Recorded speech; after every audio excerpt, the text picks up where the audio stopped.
Hi, everybody. Welcome to week 9. I hope you all had a restful Memorial Day weekend, whether you caught up on work or slept or did something like that. I hope you had a good weekend. So this week, we only have 2 weeks left in our quarter, and we're kind of jam-packed. We have a lot of really interesting topics still to cover into the late 20th century.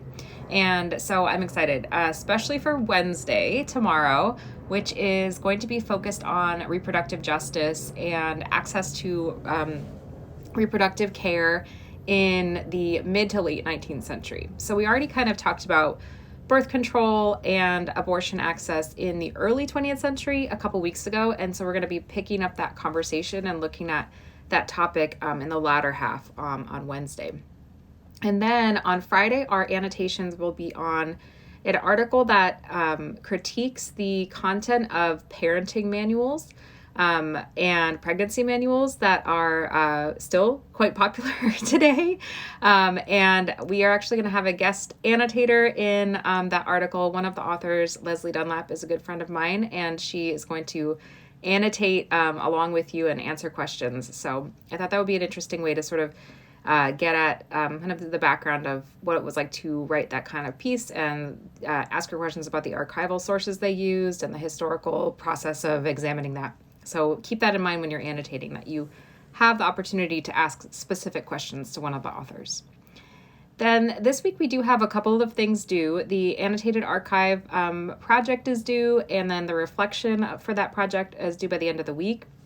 With this, please don't stress out too much. It is mostly, I planned the project because I wanted it to be kind of fun to look at UCSD's particular history and think about the campus as a space of women's history. So looking forward to seeing what you all find and getting onto that Padlet and responding to them.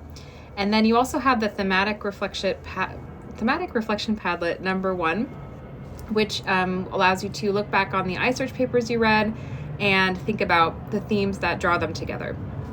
All of these are designed sort of to get us thinking as a group and connect some of the really great research that us as individuals have done together in these larger conversations.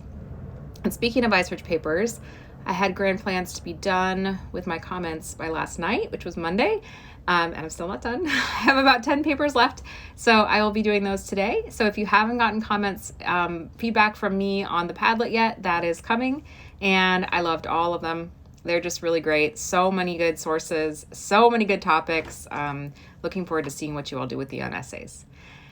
Okay, we can do it. 2 weeks left. You got this. And I will see some of you tomorrow in class and others online. Bye.